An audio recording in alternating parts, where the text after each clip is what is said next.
صفحہ نمبر 63 بہشتی زیور حصہ اول۔ اعوذ باللہ السمیع العلیم من الشیطان الرجیم، بسم اللہ الرحمن الرحیم۔ فالصالحات قانتات حافظات للغیب بما حفظ اللہ۔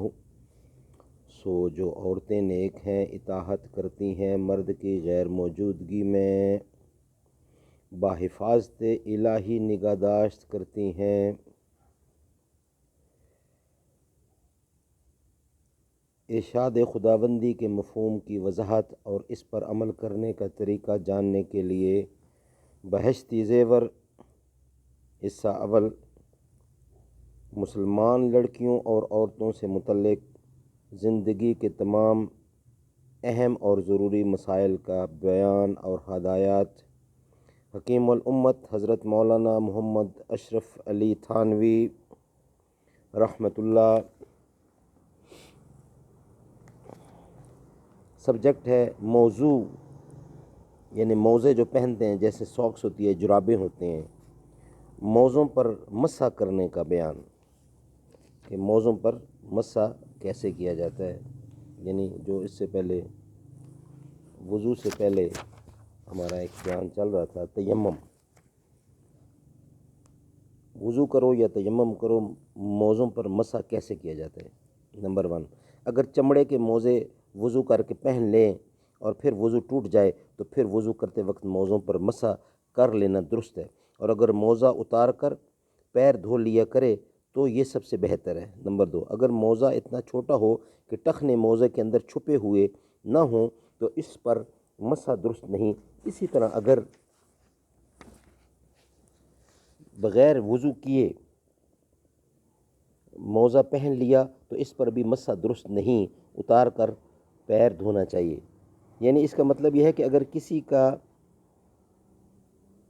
کسی کا پیشتر سے وضو نہ ہو، یعنی پہلے سے وضو نہ ہو اور وہ بالکل وضو نہ کرے اور موزہ پہن لے تو ان پر مسح جائز نہیں، لیکن اگر پورا وضو کر کے موزے پہنے ہیں تو مسح جائز ہے، اور اگر صرف پاؤں دھو کر پہن لے اور باقی وضو نہ کرے تب مسح جائز نہیں، اور اگر پاؤں دھو کر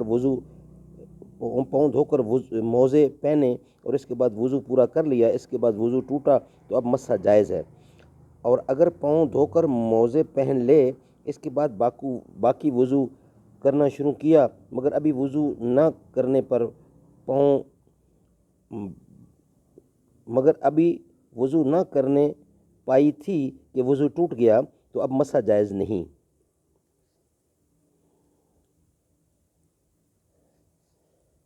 نمبر 3، مسافرت میں 3 دن 3 رات تک موزوں پر مسح کرنا درست ہے، اور جو مسافرت میں نہ ہو اس کو 1 دن اور 1 رات، اور جس وقت وضو ٹوٹا ہے اس وقت سے 1 دن رات یا 3 دن رات کا حساب کیا جائے گا۔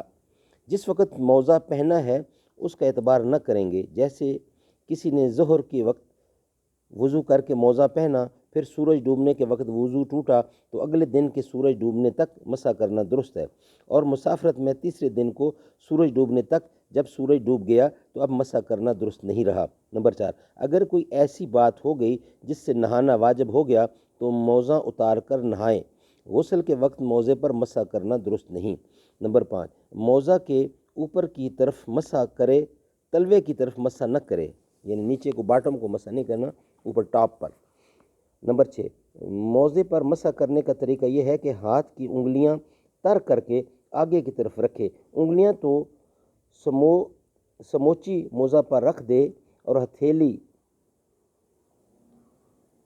ہتھیلی موزے سے الگ رکھے، پھر ان کو کھینچ کر ٹخنے کی طرف لے جائے، اور اگر انگلیوں کے ساتھ ہتھیلی بھی رکھ دے اور ہتھیلی سمیت انگلیوں کو کھینچ کر لے جائے تو بھی درست ہے۔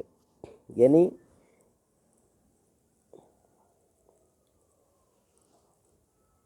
جو وضو کرے اس وقت مسح بھی موزوں پر کرے مگر مدت کے اندر۔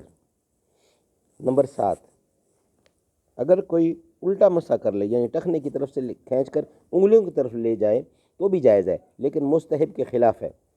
ایسے ہی اگر لمبائی میں مسح نہ کرے بلکہ موزے کے چوڑان میں یعنی چوڑائی وڈتھ میں مسح کرے تو بھی درست ہے، لیکن مستحب کے خلاف ہے۔ نمبر 8، اگر تلوے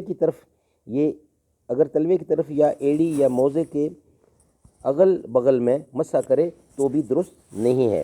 نمبر 9، اگر پوری انگلیوں کے موزے پر نہیں رکھا بلکہ فقط انگلیوں کا سرا موزے پر رکھ دیا اور انگلیاں کھڑی رکھیں تو یہ مسح درست نہیں ہوا۔ البتہ اگر انگلیوں سے پانی برابر ٹپک رہا ہو جس سے بہہ کر 3 انگلیوں کے برابر پانی موزے کو لگ جائے تو درست ہو جائے گا۔ نمبر 10، مسح میں مستحب تو یہی ہے کہ ہاتھ کی طرف سے مسح کرے اور اگر کوئی ہتھیلی کے اوپر کی طرف سے مسح کرے تو بھی درست ہے۔